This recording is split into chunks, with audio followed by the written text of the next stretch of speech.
सभे मगहिया भाई बहन के भुलेटन काका के राम राम। आथिन मगहिया खबर में सुनते देश दुनिया के खबर। पंचायत चुनाव के 8वां चरण में पड़ल 61.95% वोट। एक बेर फिर से वोट देवे में मेहरारू सभे से मरद से रहलन आगे। 65.24% मेहरारू त 58.66% मरद वोट डालन। कृषि कानून वापसी पर कैबिनेट लगौलक मोहर। प्रधानमंत्री नरेंद्र मोदी जेवर में प्रस्तावित अंतर्राष्ट्रीय हवाई अड्डा के आज आधारशिला रखतक। गरीब कल्याण अन्न योजना मास तक बढ़ावल गेल।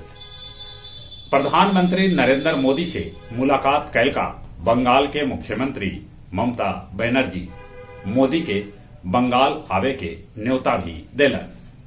मुकेश अंबानी के पीछे छोड़ के गौतम अडानी बनलन सबला अमीर आदमी। एयर इंडिया के निवेश प्रक्रिया दिसंबर तक पूरा होवे के उम्मीद है। लालू यादव कैल का 6 टन के ललटेन के उद्घाटन। अपन देश में पिछलका 24 घंटा में कोरोना संक्रमित के संख्या 9,283 रहल त पिछलका 24 घंटा में कोरोना से 437 आदमी के मौत के भी है खबर। कर्नाटक के कलबुर्गी में एगो जेई 13 लाख रुपया सीवेज पाइप में रखले धरायल। नालंदा के एगो मास्टर साहेब नीरज कुमार के लॉकर से भेटायल 1 करोड़ रुपया नगद और 2 किलो सोना। स्वीडन के पहला महिला प्रधानमंत्री बनलन मेगदालेना एंडरसन। बाकी कुछ घंटा के बाद उदेलन अपन पद से इस्तीफा। अफगानिस्तान के भारत भेजत गेहूं। अमेरिकी राष्ट्रपति बाइडेन अगला महीना करतन समिट फॉर डेमोक्रेसी, जकरा में दुनिया के 110 देश के न्योतलन है। ओकरा में रूस और चीन के नाम न है। अमेरिका में लइकन में 32% बढ़ल कोरोना के संक्रमण। एलियन बने के चाह में एगो 33 बच्चर के फ्रांसीसी युवक एंथनी लिफ्रेडो अपन नाक और अंगुरी कटवा लेलक। नक्सल क्षेत्र इमामगंज में 70.5% त डुमरिया में पड़ल 69% पंचायत चुनाव के वोट। नक्सली बंद के असर दोसरका दिन भी देखल गए।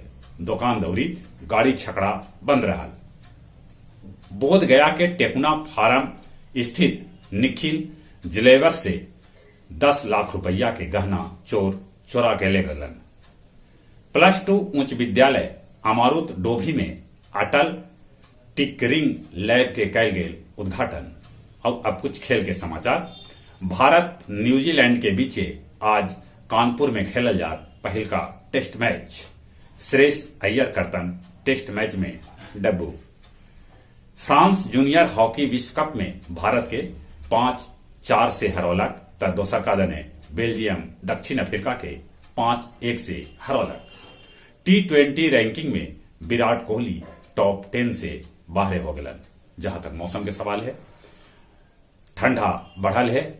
गया जी के पारा 10.1 डिग्री रिकॉर्ड कल गेल। ठंडा से बचते, कोरोना से बचे लेल मुंह और नाक पर मास्क लगाते, सोशल डिस्टेंसिंग के पालन करते। जब उम्र 18 बच्चा से ऊपरे है तब कोरोना के वैक्सीन जरूर लेते। चले एक बार फिर से अपने सभे के भुलेटन काका के राम राम।